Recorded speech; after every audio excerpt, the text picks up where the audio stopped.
ya Allah. Selamatkan Akau ya Allah. Ibu, ya Allah, pemandangan macam apa ini? Maafin aku, Bu. Nak, maaf. Assalamualaikum warahmatullahi wabarakatuh. Bayangkan, 5 tahun Anda bekerja di negeri orang, menahan rindu, mengirim hampir seluruh gaji demi satu tujuan mulia, melihat ibu tersenyum di foto yang dikirimkan setiap bulan. Anda pulang dengan hati penuh harap, ingin memberi kejutan, ingin memeluk orang yang paling Anda cintai. Ternyata, sahabat semuanya, sebelum kita mulai cerita ini, tuliskan dulu di kolom komentar, dari kota mana kalian menonton. Semoga yang like dan subscribe channel ini dimudahkan segala urusannya, dilapangkan rizkinya, disehatkan badannya, dan dikabulkan semua hajat dunia akhirat oleh Allah Subhanahu wa Ta'ala. Amin ya Rabbal Alamin. Sekarang, mari kita mulai ceritanya. Langit Hong Kong selalu tampak berbeda bagi Agil. Tidak pernah benar-benar gelap, tapi juga jarang terasa hangat. Gedung-gedung tinggi berdiri seperti dinding raksasa yang memisahkan manusia dari langit, membuat matahari hanya hadir sebentar, lalu menghilang di balik bayangan beton. Di kota inilah Agil menghabiskan 5 tahun hidupnya. Jauh dari kampung halaman, jauh dari ibunya, dan jauh dari dirinya yang dulu. Setiap pagi, Agil bangun sebelum alarm berbunyi. Bukan karena disiplin semata, melainkan karena tubuhnya sudah terbiasa terjaga oleh kecemasan yang tak pernah benar-benar tidur. Kamar sempit berukuran beberapa langkah kaki itu selalu terasa pengap. Satu jendela kecil menghadap gang belakang, tempat suara langkah orang, mesin pendingin, dan bau sisa makanan bercampur menjadi aroma asing yang harus ia terima sebagai bagian hidupnya. Kasur tipis yang ia tiduri tak pernah benar-benar empuk, tapi Agil tak pernah mengeluh. Baginya, rasa tidak nyaman adalah harga yang harus dibayar demi satu hal yang lebih besar. Ia mencuci muka dengan air dingin, menatap bayangannya sendiri di cermin kecil yang retak di sudut. Wajah itu tampak lebih tua dari usianya. Garis lelah mengendap di bawah mata, kulitnya menggelap oleh jam kerja panjang, dan senyum yang dulu mudah muncul kini jarang terlihat. Namun setiap kali hatinya terasa berat, satu nama selalu menjadi penopang langkahnya. Ibu. Agil datang ke Hong Kong bukan untuk bermimpi besar tentang kekayaan. Ia datang dengan niat yang sederhana namun berat. Ia ingin ibunya hidup layak. Ia ingin ibunya tak lagi tidur di lantai bambu yang dingin. Tak lagi memasak dengan kayu bakar. Tak lagi menahan nyeri di punggung karena usia yang terus menua. Semua itu menjadi bahan bakar yang membuatnya bertahan saat rindu menggigit lebih tajam dari lapar. Pekerjaannya tidak pernah ringan. Agil bekerja dari pagi hingga larut. Mengangkat, membersihkan, mengurus hal-hal yang sering dianggap remeh oleh banyak orang. Tangannya kasar, punggungnya sering nyeri, dan kakinya jarang benar-benar beristirahat.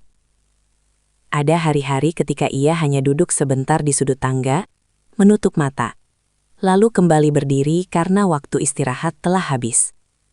Tidak ada ruang untuk mengeluh.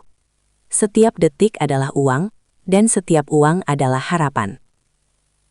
Di sela-sela kerja, Agil sering membuka ponselnya, bukan untuk hiburan, melainkan untuk memastikan satu hal, pesan dari kampung. Ia menunggu kabar tentang ibunya, tentang rumah, tentang apapun yang bisa mengingatkannya bahwa pengorbanan ini nyata. Ketika pesan itu datang, detak jantungnya selalu berdegup lebih cepat. Kakaknya sering mengirim foto. Foto ibu duduk di sofa empuk, mengenakan pakaian rapi, rambutnya disisir dengan baik. Senyum itu tampak tenang, bahkan bahagia.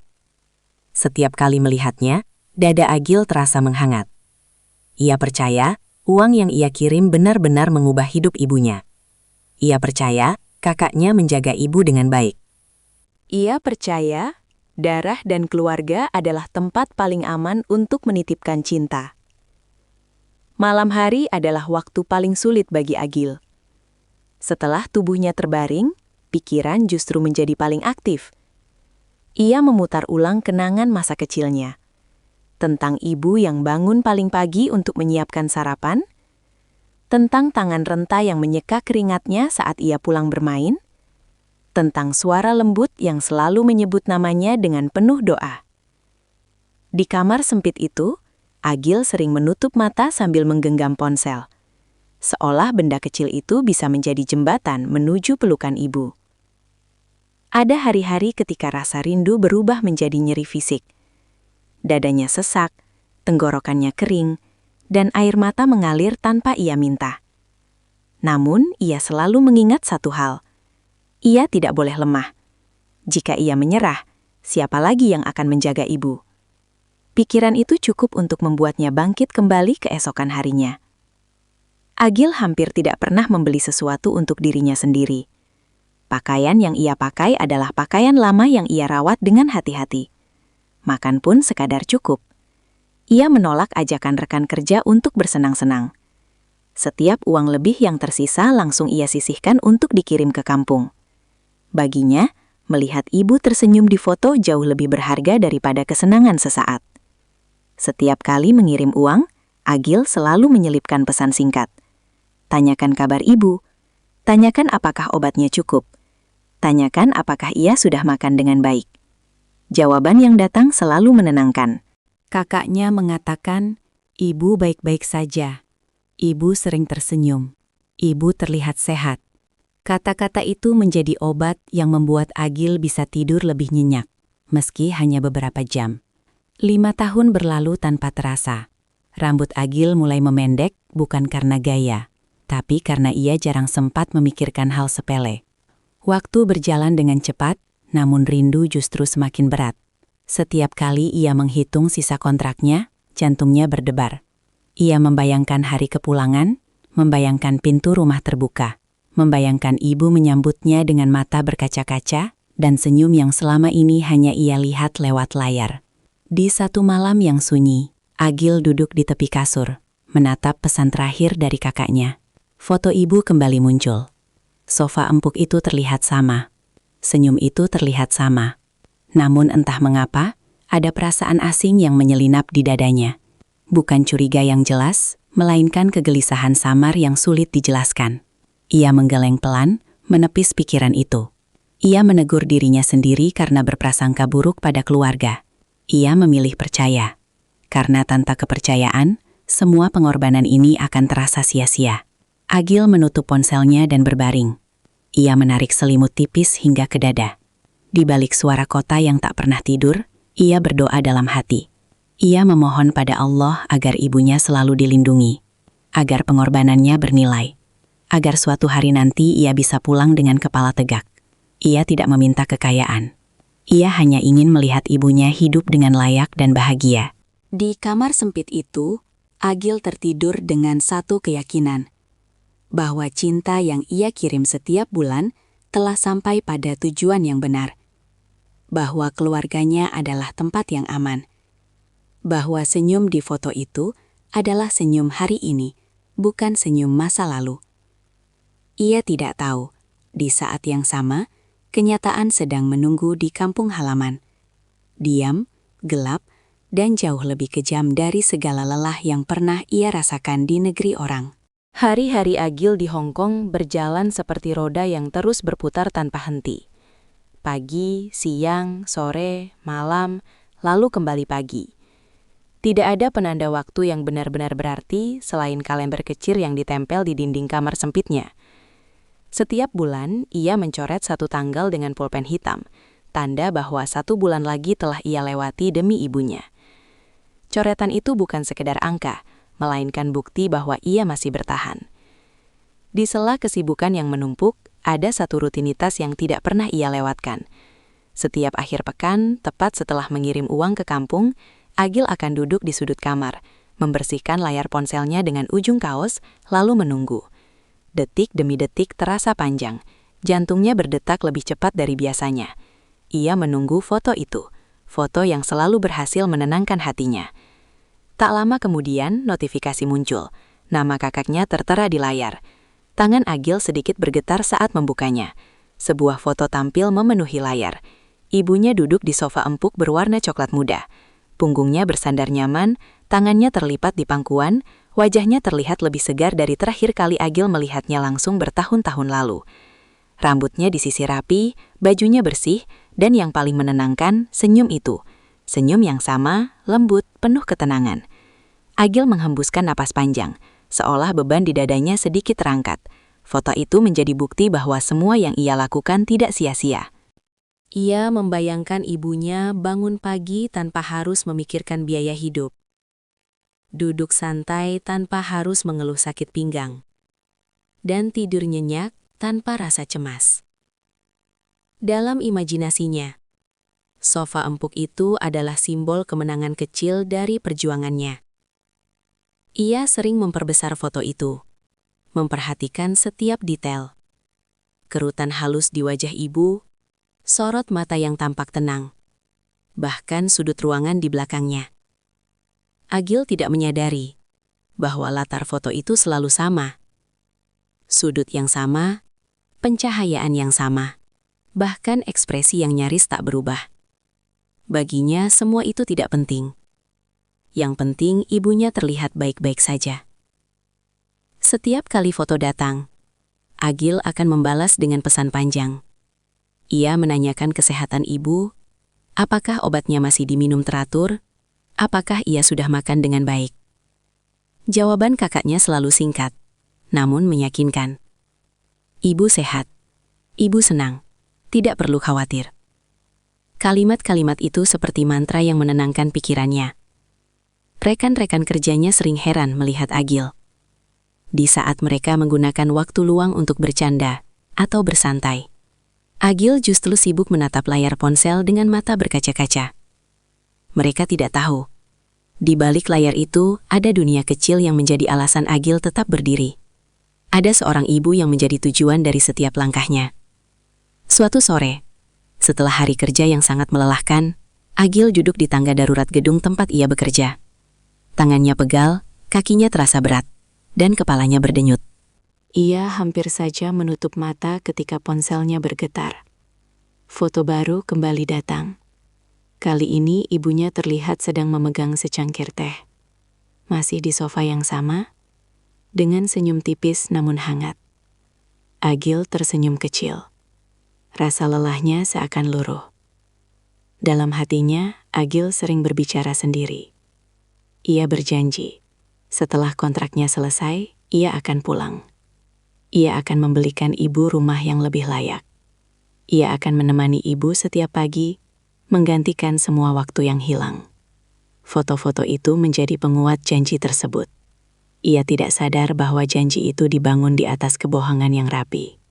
Malam hari, sebelum tidur, Agil menyimpan foto-foto itu di satu folder khusus. Ia memberi nama sederhana, Ibu. Di dalam folder itu puluhan foto tersimpan. Senyum demi senyum, posa demi posa. Semua tampak indah, semua tampak meyakinkan. Folder itu menjadi tempat ia kembali saat rindu terasa terlalu berat. Ada satu malam ketika hujan turun deras di luar jendela kecil kamarnya. Suara air memukul seng membuat suasana semakin sunyi. Agil membuka kembali folder itu, menatap foto-foto lama dan baru. Entah mengapa ada rasa asing yang kembali muncul. Ia merasa seolah waktu berhenti di foto-foto itu. Ibu terlihat sama dari bulan ke bulan. Tidak ada perubahan berarti. Tidak ada tanda usia bertambah. Tidak ada tanda sakit atau lelah. Agil menutup ponselnya perlahan. Ia menyandarkan kepala ke dinding. Dalam hati kecilnya, ia mencoba menepis rasa aneh itu. Ia menyerahkan pikirannya sendiri yang kelelahan. Ia berkata pada dirinya bahwa ia terlalu jauh untuk memahami detail kecil. Bahwa ia seharusnya bersyukur, bukan curiga. Ia kembali membuka ponselnya dan menatap satu foto lebih lama dari biasanya. Senyum ibu itu kembali menenangkan. Agil menarik napas dalam-dalam. Ia memilih percaya. Karena kepercayaan itulah satu-satunya hal yang membuatnya mampu bertahan sejauh ini. Di kota yang asing ini, foto-foto itu adalah rumahnya. tempat ia pulang setiap kali dunia terasa terlalu berat. Ia tidak tahu bahwa foto-foto itu bukan jendela ke masa kini, melainkan pintu menuju kebohongan yang disimpan rapi oleh orang-orang yang ia percayai sepenuh hati.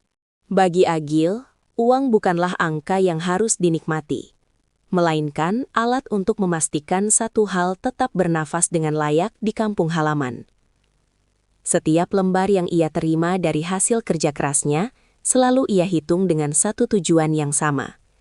Berapa yang bisa dikirim? Berapa yang bisa ia sisakan sekadarnya agar tubuhnya tetap berdiri esok hari? Gajinya tidak kecil, tapi hidupnya dibuat sekecil mungkin. Agil mencatat pengeluaran dengan rapi di buku tipis yang selalu ia simpan di tas kerja. Sewa kamar, makan, transportasi. Semuanya ditekan hingga batas paling rendah. Tidak ada ruang untuk keinginan pribadi. Tidak ada anggaran untuk kesenangan. Ia bahkan jarang membeli camilan, karena baginya rasa lapar sesaat jauh lebih mudah ditahan daripada rasa bersalah jika mengirim uang lebih sedikit ke kampung. Setiap kali tanggal pengiriman tiba, Agil selalu duduk tenang di depan mesin transfer. Tangannya bergerak cepat, namun hatinya bergetar. Ada rasa lega setiap kali notifikasi berhasil muncul. Uang terkirim. Seolah satu beban besar dilepaskan dari dadanya. Ia membayangkan ibunya bisa membeli makanan yang lebih baik, bisa berobat tanpa ragu, bisa hidup tanpa memikirkan besok dengan rasa takut. Kakaknya jarang menanyakan kabar Agil secara mendalam. Percakapan mereka selalu singkat dan terarah. Uang sudah dikirim, ibu baik-baik saja, rumah aman. Bagi Agil itu sudah cukup. Ia tidak menuntut perhatian balik, ia tidak membutuhkan ucapan terima kasih. Baginya, kewajiban seorang anak adalah memberi, bukan dihitung. Rekan-rekan kerjanya sering menggoda Agil karena hidupnya yang terlalu sederhana. Mereka heran melihatnya menolak ajakan makan enak atau membeli barang baru. Beberapa dari mereka menyarankan agar Agil menikmati hidup selagi muda. Agil hanya tersenyum kecil. Mereka tidak tahu bahwa kebahagiaan Agil berada ribuan kilometer dari tempat itu, duduk di sebuah rumah di kampung dalam wujud seorang ibu tua. Ada satu kejadian yang tak pernah ia lupakan. Suatu hari, ia sakit cukup parah. Demam tinggi membuat tubuhnya menggigil. Dokter menyarankan ia beristirahat dan membeli obat tambahan. Biayanya tidak sedikit. Agil menimbang lama di depan apotik. Uang di dompetnya cukup, tapi itu berarti jatah kiriman bulan ini akan berkurang. Akhirnya, ia memilih obat paling murah dan kembali bekerja lebih cepat dari seharusnya. Baginya, sakitnya sendiri tidak sepenting kebutuhan ibu. Dalam kesendirian kamar sempit itu, Agil sering menghitung ulang hidupnya. 5 tahun telah berlalu tanpa ia benar-benar merasakan hasil kerja kerasnya. Namun, anehnya, ia tidak merasa rugi. Ada kepuasan tersendiri saat melihat foto ibu tersenyum, seolah setiap rupiah yang ia lepaskan kembali padanya dalam bentuk ketenangan batin. Setiap kali kakaknya meminta tambahan uang dengan alasan tertentu, Agil jarang menolak. Katanya untuk perbaikan rumah, katanya untuk kebutuhan ibu, katanya untuk hal mendesak. Agil mengangguk meski lewat pesan. Ia tidak pernah meminta bukti, tidak pernah menanyakan detail. Ia percaya karena ia ingin percaya. Namun jauh di dalam hatinya, ada kelelahan yang tidak pernah ia akui. Bukan lelah fisik, melainkan lelah karena terus memberi tanpa pernah benar-benar tahu apa yang terjadi. Kadang, di tengah malam, ia terbangun dengan pikiran kosong, menatap langit-langit kamar, dan bertanya pada dirinya sendiri, apakah semua ini benar? Pertanyaan itu selalu ia tekan kembali ke dasar hati. Ia takut jika mulai ragu, maka seluruh hidupnya akan runtuh. Agil menenangkan dirinya dengan satu keyakinan, bahwa seorang ibu tidak akan disia-siakan oleh anak-anaknya sendiri, bahwa keluarga adalah benteng terakhir yang tidak akan mengkhianati. Keyakinan itulah yang membuatnya terus mengirim uang tanpa hitung, tanpa syarat, tanpa pamrih. Ia tidak tahu, di kampung halaman, uang itu mengalir ke arah yang tidak pernah ia bayangkan. Ia tidak tahu bahwa pengorbanannya sedang diputarbalikkan menjadi kenyamanan bagi orang lain. Dan ia sama sekali tidak tahu bahwa setiap rupiah yang ia kirim justru memperpanjang penderitaan orang yang paling ia lindungi. Bagi Agil, uang hanyalah alat. Tapi bagi mereka yang menerima tanpa hati, uang itu menjadi alasan untuk melupakan kemanusiaan. Hari ketika kontrak kerja itu berakhir, seharusnya menjadi hari paling membahagiakan bagi Agil. Sebuah tanda bahwa 5 tahun pengorbanan akhirnya mencapai ujungnya. Namun anehnya, perasaan yang muncul bukanlah euforia, melainkan ketenangan yang bercampur gelisah. Seolah ada sesuatu yang menunggunya di balik kepulangan. Sesuatu yang belum ia pahami, tapi sudah mengetuk perasaannya sejak lama. Agil menerima surat penyelesaian kontrak itu dengan tangan yang sedikit gemetar. Ia membaca namanya berulang kali, memastikan semuanya nyata. 5 tahun. Angka yang terasa singkat saat ditulis, tapi panjang ketika dijalani. Rekan-rekan kerjanya mengucapkan selamat. Beberapa menepuk bahunya. Sebagian bertanya apa rencananya setelah ini. Agil hanya tersenyum dan menjawab singkat. Pulang. Kata itu terdengar sederhana, tapi maknanya terlalu besar bagi dirinya. Pulang berarti kembali ke rumah yang ia tinggalkan dengan doa dan air mata. Pulang berarti bertemu ibu, bukan lewat layar, melainkan dengan pelukan yang nyata. Setiap malam menjelang kepulangan, Agil sulit tidur. Bukan karena takut, melainkan karena imajinasi yang berlarian tanpa kendali. Ia sengaja tidak memberi kabar pada kakaknya. Bukan karena niat buruk, tapi karena ia ingin melihat reaksi jujur. Ia ingin memberikan kejutan. Dalam benaknya, ia membayangkan pintu rumah terbuka. Kakaknya terperanjat, dan ibu tersenyum sambil memanggil namanya. Ia ingin melihat wajah-wajah itu tanpa sempat disiapkan, tanpa sempat disamarkan oleh sandiwara. Agil mulai mengemas barang-barangnya dengan perlahan. Tidak banyak yang ia bawa pulang. Beberapa potong pakaian, buku catatan pengeluaran yang sudah lusuh, dan ponsel yang menyimpan seluruh hidupnya selama 5 tahun terakhir. Ia memandang kamar sempit itu untuk terakhir kalinya. Tempat yang menjadi saksi bisu air mata, doa dan kelelahan yang tak pernah ia ceritakan pada siapapun. Di bandara, Agil duduk sendirian menunggu panggilan boarding. Ia melihat orang-orang berlalu lalang dengan berbagai ekspresi. Ada yang tersenyum, ada yang cemas, ada yang terlihat lelah. Ia bertanya dalam hati, apakah wajahnya mencerminkan semua itu sekaligus? Saat pesawat mulai bergerak, Agil memejamkan mata. Ia mengucap doa lirih, memohon perjalanan yang lancar dan kepulangan yang penuh berkah. Sepanjang penerbangan, kenangan berloncatan di kepalanya. Ia teringat hari pertama berangkat. Bagaimana ibunya mengantar dengan mata sembab tapi senyum dipaksakan. Ia teringat janjinya untuk pulang sebagai anak yang bisa dibanggakan. Janji itu kini terasa berat. Bukan karena ia gagal, melainkan karena ia takut kenyataan tidak seindah yang ia bayangkan. Setibanya di tanah air, udara terasa berbeda. Lebih lembab, lebih hangat, dan entah mengapa lebih menekan dada.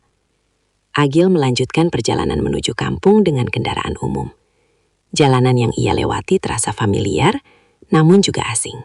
Bangunan-bangunan berubah, tapi ingatannya tetap tertinggal di masa lalu. Ketika kendaraan memasuki wilayah kampung, jantung Agil berdetak semakin cepat. Sawah-sawah terbentang di sisi jalan, rumah-rumah sederhana berdiri tenang, seolah tidak menyimpan apapun.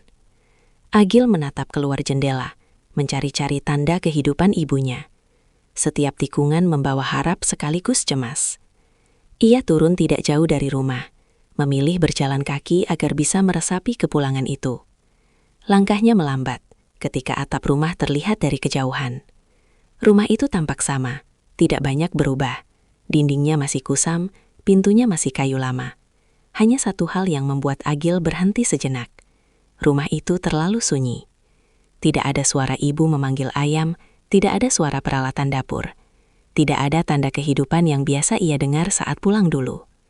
Agil mencoba menenangkan diri. Mungkin ibu sedang tidur, mungkin sedang ke rumah tetangga. Ia mempercepat langkah, membuka pintu depan perlahan. Pintu itu terbuka dengan bunyi berdecit pelan. Ruang tamu tampak rapi tapi dingin. Sofa empuk yang sering muncul di foto ada di sana, tersusun manis, seperti barang pameran yang jarang disentuh. Tidak ada ibu di atasnya.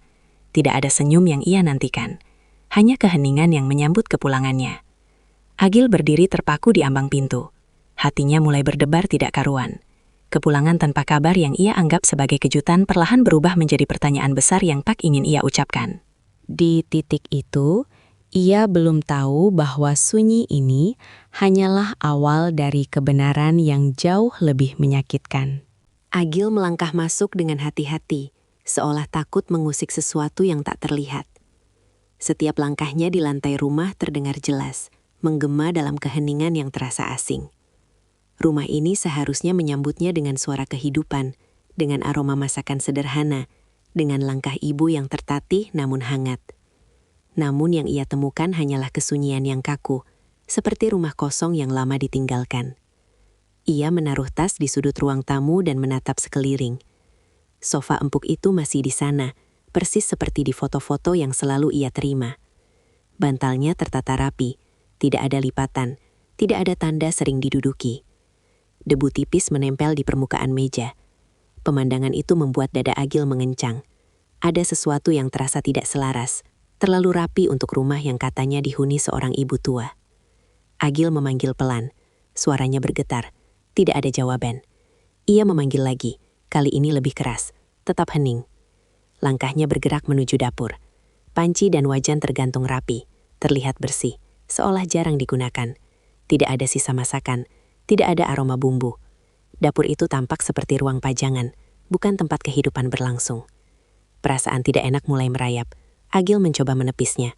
Mungkin ibunya sedang keluar, mungkin kakak dan iparnya belum pulang. Namun kegelisahan itu semakin kuat saat ia membuka pintu kamar ibu. Tempat tidur rapi, selimut terlipat, tidak ada tanda seseorang tidur di sana baru-baru ini. Lemari pakaian tampak penuh, namun pakaian-pakaian itu terlihat lama tak disentuh. Agil duduk di tepi ranjang, tangannya meremas sprei dengan pelan. Ingatannya melayang ke masa lalu, ketika ibunya sering berbaring di sana sambil mengeluh nyeri pinggang. Kini ranjang itu dingin, seperti tidak mengenal tubuh ibu lagi. Agil menelan ludah.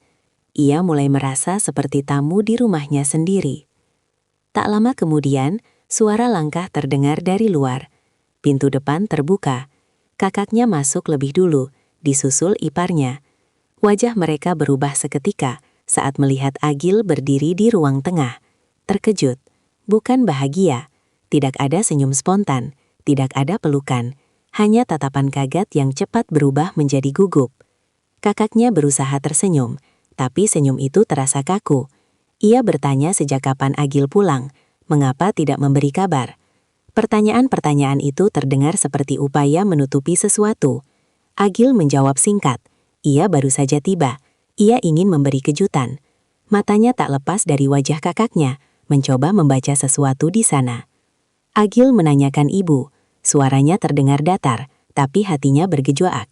Kakaknya terdiam sejenak, lalu berkata ibu sedang beristirahat. Kata-kata itu diucapkan terlalu cepat. Iparnya mengangguk sambil mengalihkan pandangan. Ada keganjilan yang tidak bisa disembunyikan oleh bahasa tubuh mereka. Agil mengangguk pelan. Ia tidak langsung bertanya lebih jauh. Ia memilih mengamati. Rumah ini terlalu sunyi untuk alasan yang mereka berikan. Ia berjalan menuju halaman belakang dengan alasan ingin melihat keadaan sekitar. Kakaknya tampak ragu, namun tidak melarang. Itu justru semakin menegaskan kecurigaan Agil. Di halaman belakang, udara terasa lebih lembab. Gudang tua berdiri di sudut. Pintunya tertutup rapat. Agil berhenti sejenak. Ada firasat aneh yang membuat langkahnya melambat. Ia menoleh ke kandang ayam di dekat gudang. Ayam-ayam itu bergerak gelisah, mengeluarkan suara pelan yang terdengar seperti keluhan. Agil berdiri mematung. Perasaannya campur aduk. Ada rasa takut yang tidak ingin ia akui, bercampur dengan harapan bahwa semua ini hanya salah paham. Ia mengingat kembali foto-foto ibu di sofa empuk. Senyum itu. Ruang tamu yang rapi. Semua terasa seperti potongan cerita yang tidak saling terhubung. Dari kejauhan, ia mendengar kakaknya memanggil namanya, menanyakan apa yang ia cari. Agil tidak menjawab. Ia melangkah lebih dekat ke gudang tua itu. Tangannya menyentuh pintu kayu yang kasar. Jantungnya berdegup keras. Di balik pintu itu, ada jawaban yang belum ia siap terima. Ia menarik nafas panjang, mencoba menguatkan diri. Rumah yang terlalu sunyi ini menyimpan rahasia yang lebih gelap dari yang ia bayangkan. Dan langkah Agil menuju gudang itu menjadi langkah menuju runtuhnya semua keyakinan yang ia pegang selama 5 tahun terakhir. Langkah Agil terasa berat saat mendekati gudang tua itu. Setiap pijakan di tanah lembab halaman belakang seolah menarik kakinya agar berhenti. Angin sore berembus pelan, membawa bau anyir yang bercampur dengan aroma jerami basah dan kotoran ayam. Bau yang terlalu familiar bagi Agil, bau yang mengingatkannya pada masa kecil, saat gudang itu masih sering dipakai menyimpan hasil panen dan peralatan tani. Namun kini, gudang itu tampak berbeda. Pintu kayunya kusam, sebagian cat terkelupas, dan gembok berkarat menggantung di sisi kanan. Tidak terlalu rapat, seolah sering dibuka tutup. Agil berdiri beberapa langkah dari pintu, dadanya naik turun tidak beraturan. Ada rasa dingin yang merayap dari tengkuk ke punggungnya, meski matahari belum sepenuhnya tenggelam. Ia menoleh sebentar ke arah rumah. Dari kejauhan, kakak dan iparnya berdiri di ambang pintu belakang, berpura-pura sibuk dengan sesuatu yang tidak jelas. Tatapan mereka sesekali mengarah padanya, lalu buru-buru dialihkan. Pemandangan itu semakin menekan dada Agil. Ia tahu sesuatu sedang disembunyikan darinya. Agil menarik napas panjang. Ia menguatkan hatinya, bukan untuk kebenaran yang ingin ia temukan, tetapi untuk kemungkinan terburuk yang sudah mulai terbayang. Tangannya terulur menyentuh pintu gudang. Kayu itu terasa kasar dan dingin. Dengan dorongan pelan, pintu itu berderit saat terbuka, mengeluarkan suara yang memecah kesunyian halaman. Udara di dalam gudang langsung menyergapnya. Bau lembab, pengap, dan menusuk hidung. Cahaya matahari hanya masuk dari celah-celah papan, membentuk garis-garis tipis yang jatuh di lantai tanah.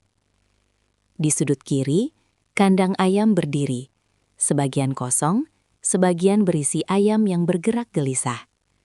Mereka berkokok pelan, seolah merasakan kehadiran orang asing dengan perasaan tidak nyaman. Agil melangkah masuk perlahan. Matanya berusaha menyesuaikan diri dengan cahaya redup. Gudang itu dipenuhi jerami yang berserakan, karung-karung tua, dan peralatan rusak. Setiap sudut terasa dingin dan tidak ramah. Jantungnya berdetak semakin kencang, seiring langkahnya yang semakin dalam. Tiba-tiba, ia mendengar suara pelan. Bukan suara ayam, bukan pula suara angin. Suara itu seperti tarikan napas yang tertahan, disertai getaran halus, hampir seperti isakan yang dipendam. Tubuh Agil wanegang, nafasnya tercekat di tenggorokan. Ia berhenti melangkah, berusaha memastikan apa yang baru saja ia dengar. Suara itu datang lagi, lebih jelas kali ini. Agil menoleh ke arah sudut paling gelap di belakang kandang ayam. Di sana, jerami tampak menumpuk lebih tinggi, membentuk gundukan yang tidak beraturan. Ada sesuatu di baliknya, sesuatu yang membuat bulu kuduknya berdiri. Dengan langkah tertahan, Agil mendekat. Setiap langkah terasa seperti menghitung detik menuju kehancuran. Tangannya gemetar saat ia menyingkirkan jerami sedikit demi sedikit. Bau besi berkarat mulai tercium, bercampur dengan bau tanah dan keringat tua. Cahaya yang masuk dari celah papan perlahan membuka apa yang selama ini tersembunyi. Di balik jerami itu, Agil melihat sesuatu yang membuat dunia berhenti berputar. Ia mundur setengah langkah, dadanya seakan dihantam benda berat. Matanya membesar, tapi pikirannya menolak menerima apa yang terlihat. Tubuh renta terbaring di atas jerami. Punggungnya membungkuk, bajunya kusam dan longgar, rambutnya memutih tak terurus. Pergelangan tangan dan kakinya terikat rantai besi yang dikunci ke tiang kayu gudang. Agil membuka mulut tapi tidak ada suara yang keluar. Tenggorokannya terasa terkunci. Kakinya lemas, hampir tak mampu menopang tubuhnya sendiri. Ia merasa seperti jatuh ke dalam lubang tanpa dasar, tanpa pegangan, tanpa harapan. Perlahan, sosok itu mengangkat kepala. Mata yang sayu itu bergerak pelan, menatap ke arah Agil. Mata yang sama yang selama ini ia lihat tersenyum di foto. Mata ibunya. Tatapan itu bukan tatapan bahagia, bukan tatapan rindu, melainkan tatapan ketakutan yang dalam, bercampur kebingungan dan rasa bersalah. Bibir ibu bergetar, seolah ingin bicara, namun tidak sanggup mengeluarkan kata. Tubuhnya gemetar hebat, rantai besi di pergelangan tangan beradu pelan, mengeluarkan suara yang memecah sisa-sisa hati Agil. Agil berlutut tanpa sadar. Lututnya menghantam tanah dengan keras, tapi ia tidak merasakannya. Air mata mengalir deras, bukan menetes, melainkan runtuh begitu saja. Ia mengulurkan tangan, tapi berhenti di udara.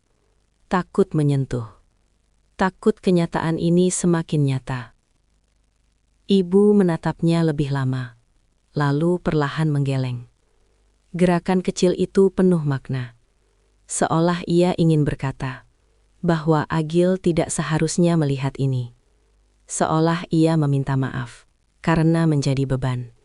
Seolah ia ingin menghilang agar anaknya tidak perlu terluka. Di luar gudang, suara langka terdengar tergesa. Kakak Agil berdiri di ambang pintu. Wajahnya pucat. Iparnya mengintip dari belakang. Tangannya gemetar. Tidak ada satupun dari mereka yang berani bicara. Tidak ada pembelaan. Tidak ada alasan. Keheningan mereka adalah pengakuan paling kejam. Agil perlahan berdiri. Tangannya mengepal kuat. Kukunya menekan telapak hingga nyeri. Rahangnya mengeras. Namun matanya tetap basah. Ia menoleh ke arah kakaknya. Lalu kembali menatap ibunya. Di dadanya, sesuatu hancur berkeping-keping. Bukan hanya kepercayaan, tapi juga bayangan tentang keluarga yang selama ini ia jaga. Gudang tua itu menjadi saksi runtuhnya seluruh dunia Agil. Tempat di mana foto-foto indah kehilangan maknanya. Tempat di mana cinta berubah menjadi luka yang tak bisa disembuhkan. Dan di tempat itulah, Agil menyadari bahwa pengorbanannya selama 5 tahun telah dikhianati dengan cara yang paling kejam. Agil berdiri kaku di tengah gudang, seolah kakinya telah menyatu dengan tanah. Pandangannya tertancap pada tubuh renta itu, pada rantai besi yang melilit pergelangan tangan dan kaki ibunya, pada jerami kotor yang menjadi alas tidur orang yang paling ia cintai. Dunia terasa sunyi, terlalu sunyi, sampai detak jantungnya sendiri terdengar seperti dentuman yang memekakkan. Ia melangkah mendekat dengan napas tersengal. Setiap langkah terasa berat, bukan karena jarak, melainkan karena kenyataan yang terus menghantam kesadarannya. Rantai itu nyata, besinya dingin, berkarat dan terkunci rapat. Bukan ikatan darurat, bukan kesalahan sesaat. Ini adalah pasungan yang direncanakan. Agil berlutut di hadapan ibunya. Tangannya gemetar hebat saat menyentuh jerami di dekat kaki ibu, seolah takut sentuhan itu akan menyakiti. Matanya menyapu tubuh renta yang kini tampak jauh lebih kecil dari yang ia ingat. Tulang-tulang menonjol di balik kulit yang mengendur. Pakaian yang dikenakan ibunya lusuh, warnanya pudar, dan baunya bercampur dengan lembab gudang. "Ibu," suara itu akhirnya keluar, lirih dan pecah. Ibu menatapnya dengan mata yang berkaca-kaca. Tidak ada senyum, tidak ada kata sambutan, hanya ketakutan yang tak sempat disembunyikan. Tubuhnya gemetar lebih hebat saat mendengar suara Agil. Ia mencoba menarik tangannya, tapi rantai itu menahannya. Bunyi besi beradu kembali terdengar, menghujam telinga Agil seperti pisau. "Jangan marah," bisik ibu pelan. Suaranya hampir tak terdengar. Kalimat itu membuat dada Agil serasa diremas. Ia menunduk, bahunya bergetar. Air mata jatuh ke tanah, bercampur dengan debu dan jerami. Ibunya bukan meminta tolong, ibunya bukan mengadu. Yang ia lakukan justru melindungi, bahkan dalam kondisi seperti ini. Melindungi anaknya dari kemarahan yang wajar. Agil mengangkat wajahnya perlahan. Ia menatap ibunya dengan mata merah, penuh luka yang tak bisa disembunyikan. "Siapa yang melakukan ini, Bu?" tanyanya pelan, meski ia sudah tahu jawabannya. Ibu menggeleng pelan, rambut putihnya bergoyang lemah, bibirnya bergetar. "Ibu cuma beban," ucapnya lirih, seolah kata itu telah lama diulang-ulang hingga tertanam di kepalanya. "Ibu takut bikin kamu susah." Kalimat itu seperti pukulan telak. Agil terisak. Seluruh pengorbanannya selama 5 tahun terasa runtuh dalam 1 detik. Semua uang yang ia kirim, semua lelah yang ia tahan, semua rindu yang ia pendam, semuanya tidak mampu melindungi ibunya dari kata beban. Agil meraih rantai di pergelangan tangan ibunya. Ia menariknya dengan kasar, berharap gembok itu terbuka dengan kekuatan semata. Tangannya memerah, tapi rantai itu tidak bergeming. Amarah mulai naik, panas, mengalir deras di dadanya. Ia menggertakkan gigi, menahan teriakan yang ingin meledak. Di belakangnya, kakaknya masih berdiri membisu. Wajahnya pucat, keringat mengalir di pelipis. Iparnya menunduk, tak berani menatap apapun. Tidak ada pembelaan, tidak ada permintaan maaf. Keheningan mereka lebih kejam daripada kata-kata. Agil berdiri perlahan. Punggungnya tegak, tapi matanya basah. Ia menatap kakaknya dengan sorot yang belum pernah ada sebelumnya. Bukan sorot marah yang meledak, melainkan sorot dingin yang menusuk. Sorot seseorang yang baru saja kehilangan segalanya. "Berapa lama?" tanya Agil singkat. Kakaknya menelan ludah. Suaranya hampir tidak keluar. "Sejak lama," jawabnya pelan. Jawaban itu cukup. Tidak perlu angka. Tidak perlu penjelasan. Agil kembali berlutut di hadapan ibunya. Ia menggenggam tangan ibu yang dingin, mengabaikan rantai yang melilit. "Maafkan Agil, Bu," ucapnya terbata. Agil pulang terlambat. Ibu menggeleng lemah. Air mata mengalir di pipinya. "Yang penting kamu pulang," katanya lirih. Kalimat sederhana itu terasa seperti pelukan terakhir dari seseorang yang telah lama menyerah. Agil menghela napas panjang. Di dalam dadanya 2 perasaan bertarung. Amarah yang ingin menghancurkan segalanya, dan cinta yang memintanya tetap waras. Ia tahu, apapun yang ia lakukan selanjutnya akan menentukan apakah ia akan menambah luka atau menghentikannya. Ia berdiri kembali, menatap sekeliling gudang tua itu. Tempat ini tidak lagi sekadar bangunan reot. Ini adalah saksi penderitaan. Dan Agil berjanji dalam hatinya, ibunya tidak akan pernah lagi menghabiskan 1 detik pun di tempat terkutuk ini. Rantai di tubuh ibu itu bukan hanya besi. Itu adalah simbol dari pengkhianatan yang dilakukan oleh darah dagingnya sendiri. Dan sejak detik itu, Agil tahu, hidup mereka tidak akan pernah sama lagi. Agil keluar dari gudang dengan langkah perlahan, seolah membawa beban yang terlalu berat untuk ditampakkan di wajahnya. Sore telah berubah menjadi senja. Cahaya matahari meredup, tapi dadanya justru terasa semakin terang oleh amarah yang terkontrol. Ia berdiri di halaman belakang, menghirup udara panjang-panjang, mencoba menenangkan getaran di tangannya. Di dalam kepalanya, foto-foto itu berputar tanpa henti. Senyum ibu di sofa empuk, tatapan tenang yang selalu menenangkannya di negeri orang. Sudut ruangan yang terlihat hangat dan layak. Kini semua itu terasa seperti ejekan. Senyum itu bukan kebohongan ibu. Senyum itu adalah topeng yang dipaksakan oleh orang-orang yang selama ini ia percayai. Agil melangkah kembali ke dalam rumah. Kakaknya dan iparnya duduk kaku di ruang tamu. Sofa empuk itu ada di belakang mereka. Tampak seperti saksi bisu dari sandiwara panjang yang telah mereka mainkan.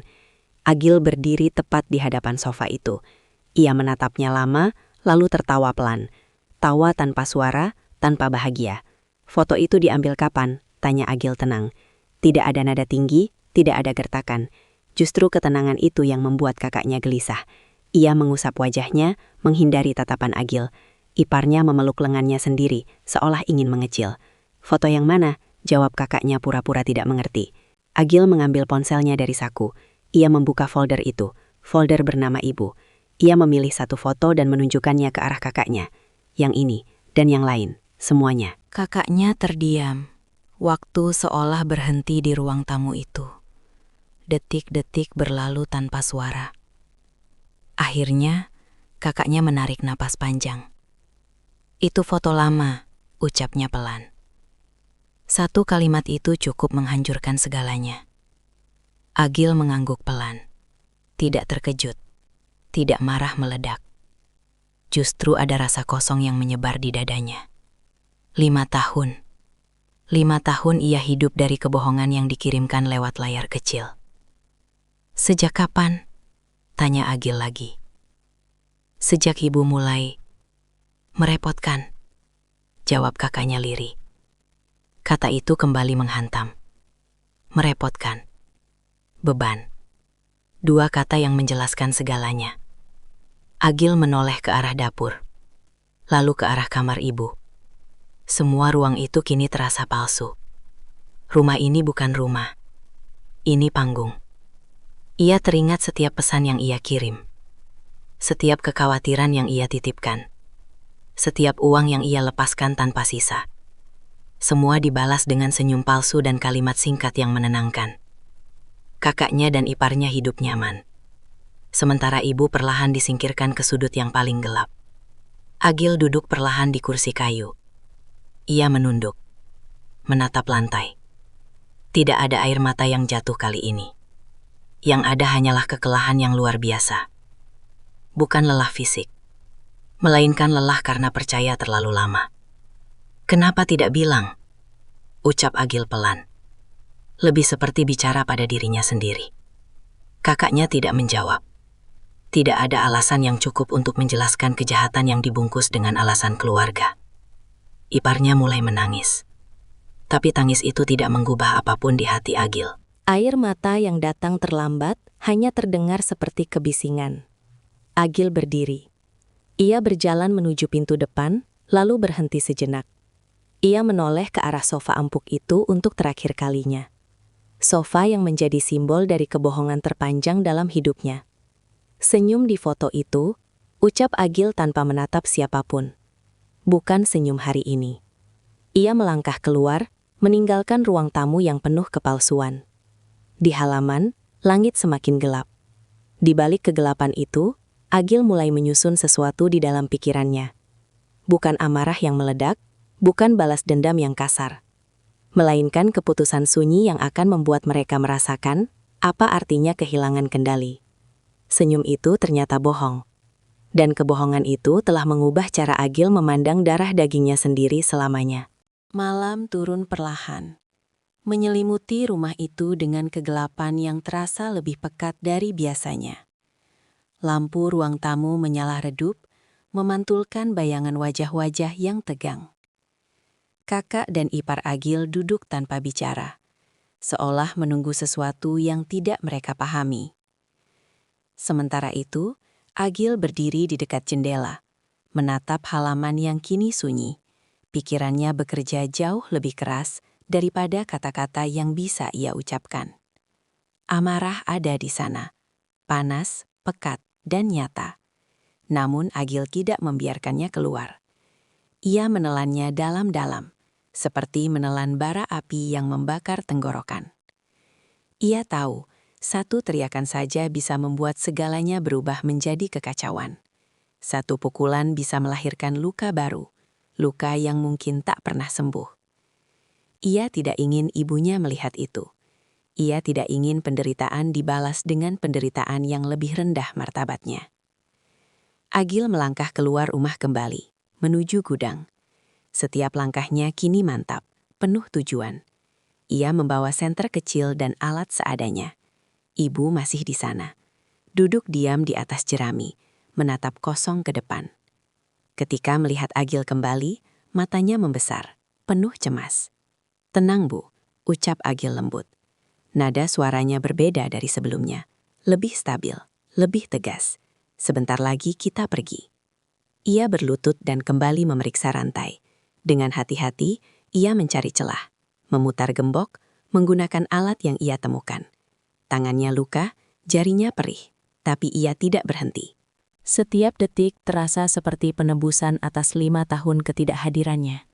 Hingga akhirnya, dengan bunyi pelan yang hampir tak terdengar, gembok itu terbuka. Rantai jatuh ke tanah. Ibu terisak tanpa suara. Tangannya gemetar saat Agil membantu berdiri. Tubuh renta itu hampir roboh, terlalu lama terikat, terlalu lama kehilangan kebebasan. Agil memeluk ibunya erat. Pelukan yang tertunda selama bertahun-tahun. Pelukan yang lebih jujur dari semua foto yang pernah dikirim. "Maafkan Agil," bisiknya lagi. Ibu menggeleng. Air mata membasahi bahu Agil.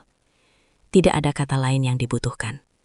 Mereka berdiri beberapa saat dalam diam, mengumpulkan kekuatan yang tersisa. Agil kemudian membawa ibunya masuk ke rumah, bukan lewat pintu depan, melainkan lewat samping. Ia menyiapkan air, membersihkan tubuh ibu dengan tangan sendiri, mengganti pakaian lusuh itu dengan baju bersih yang masih tersimpan di lemari. Setiap gerakan dilakukan dengan penuh kehati-hatian, seolah takut melukai lebih dari yang sudah ada. Kakak dan iparnya hanya menatap. Tidak ada yang berani mendekat. Wajah mereka tegang, penuh rasa takut yang mulai tumbuh. Mereka tidak tahu apa yang akan dilakukan Agil. Mereka hanya tahu, kendali perlahan berpindah tangan. Setelah ibunya tertidur di kamar, Agil duduk sendirian di ruang tamu. Ia menatap ponselnya lama. Jari-jarinya bergerak pelan, membuka aplikasi, memeriksa rekening, akses, dan pengaturan yang selama ini ia pegang. Semua ada di sana. Semua bisa ia hentikan kapan saja. Ia teringat setiap kali ia berkata pada dirinya sendiri bahwa keluarga tidak akan mengkhianati. Kini, keyakinan itu runtuh, tapi satu hal tetap berdiri, tanggung jawabnya sebagai anak. Agil berdiri, berjalan menuju pintu depan dan memegang gagangnya. Di belakangnya, kakak dan iparnya berdiri tergesa, wajah mereka pucat. "Agil, tunggu," ucap kakaknya dengan suara bergetar. Agil menoleh perlahan. Tatapannya dingin, tapi tidak penuh kebencian. "Kalian sudah menunggu 5 tahun, ucapnya pelan. "Sekarang, giliranku." Ia membuka pintu. Udara malam menyambut dengan sunyi. Amarah itu masih ada, tapi kini telah berubah bentuk. Bukan ledakan, melainkan keputusan. Amarah yang ditelan diam-diam itu sedang berubah menjadi sesuatu yang jauh lebih menakutkan bagi mereka yang selama ini merasa aman. Agil melangkah keluar rumah dengan langkah tenang. Malam telah sepenuhnya turun, menelan halaman dalam gelap yang dingin. Ia berdiri sejenak di beranda, mendengarkan suara nafasnya sendiri yang kini terdengar lebih teratur. Di dalam rumah, kakak dan iparnya bergerak gelisah. Mereka tidak berani keluar, tidak berani mendekat, dan tidak tahu apa yang sedang dipikirkan Agil. Agil menutup pintu depan perlahan, tidak dibanting, tidak dihentakkan. Ia mengeluarkan kunci dari saku dan memutarnya dengan gerakan mantap. Bunyi kunci yang mengait terdengar pelan, namun efeknya seperti palu yang menghantam kesadaran. Dari balik pintu, suara panik mulai terdengar. Panggilan nama Agil, ketukan terburu-buru, nada suara yang berubah dari sok tenang menjadi ketakutan yang nyata. Agil tidak menoleh. Tangannya masih memegang kunci, seolah memastikan bahwa pintu itu benar-benar terkunci. Ia berjalan mengelilingi rumah, memeriksa jendela, memastikan tidak ada celah yang bisa digunakan untuk keluar. Semua dilakukan tanpa tergesa, tanpa emosi berlebihan, seperti seseorang yang sedang menutup satu bab lama dengan rapi. Ia berhenti di halaman depan, menatap rumah itu untuk beberapa detik. Rumah yang selama ini ia anggap tempat paling aman, kini terasa asing. Dari balik dinding itu, kakak dan iparnya mulai berteriak, menuntut, memohon. Namun suara-suara itu tidak lagi menyentuh hati Agil. Bukan karena ia kejam, melainkan karena rasa percaya itu sudah mati. Agil mengeluarkan ponselnya. Tangannya bergerak cepat. Akses keuangan yang selama ini ia kelola diputus satu persatu. Tidak ada lagi kiriman, tidak ada lagi kemudahan. Semua yang selama ini mengalir lancar, berhenti malam itu juga. Ia tidak mengirim pesan, tidak memberi penjelasan, keheningan menjadi jawabannya. Ia kembali ke dalam rumah lewat pintu samping yang sebelumnya ia siapkan. Ibu masih tertidur lemah di kamar. Nafasnya pelan namun teratur. Agil duduk di samping ranjang, memandangi wajah renta itu dengan perasaan campur aduk. Ada luka, ada penyesalan, tapi juga ada tekad yang baru tumbuh. "Tidak apa-apa, Bu," bisiknya. "Sudah selesai." Di luar, suara teriakan semakin lemah, tergantikan oleh ketukan putus asa. Agil berdiri, mengangkat tas yang telah ia siapkan. Tidak banyak barang yang ia bawa, yang terpenting ada di hadapannya. Ia menggendong ibunya perlahan, memastikan langkahnya mantap. Pintu samping dibuka, udara malam kembali menyambut. Tanpa menoleh ke belakang, Agil melangkah pergi, meninggalkan rumah itu bersama segala kebohongan dan luka yang terkubur di dalamnya. Perjalanan malam itu terasa sunyi, namun tidak kosong. Agil membawa ibunya menjauh dari rumah yang telah berubah menjadi penjara. Setiap langkah adalah jarak yang ia ciptakan dari masa lalu. Ibu terlelap di pelukannya, tubuhnya ringan, terlalu ringan untuk seseorang yang telah menanggung terlalu banyak penderitaan. Agil tidak tahu persis kemana mereka akan pergi. Yang ia tahu hanyalah satu hal. Mereka tidak akan kembali. Kendaraan yang ia tumpangi melaju perlahan meninggalkan kampung. Lampu-lampu rumah semakin kecil, lalu menghilang satu persatu. Tidak ada air mata yang jatuh dari mata Agil. Kesedihan itu telah melewati batasnya dan berubah menjadi keheningan yang tebal. Sesekali ibu terbangun dan menggenggam baju Agil dengan lemah. Agil menunduk, memastikan ibunya merasa aman. "Tidur saja, Bu," ucapnya pelan. "Agil ada." Ibu tersenyum tipis, senyum yang tidak dipaksakan, senyum yang lahir dari rasa aman yang lama hilang. Senyum itu lebih jujur daripada semua foto yang pernah dikirimkan. Di dalam hati, Agil berjanji. Ia akan merawat ibunya sendiri. Ia akan memastikan tidak ada lagi rantai. Tidak ada lagi gudang gelap, tidak ada lagi kata beban. Hidup mereka mungkin tidak akan mudah, tapi setidaknya akan manusiawi. Saat kendaraan melaju semakin jauh, Agil menatap lurus ke depan. Ia tidak menoleh, tidak ingin melihat kembali bayangan rumah itu. Beberapa tempat tidak layak dikenang. Beberapa orang tidak layak diberi kesempatan kedua. Malam terus berjalan, membawa mereka ke arah yang tidak pasti namun jujur. Dan di antara gelap yang panjang itu, Agil tahu satu hal dengan pasti. Pergi tanpa menoleh adalah satu-satunya cara agar luka itu berhenti berdarah.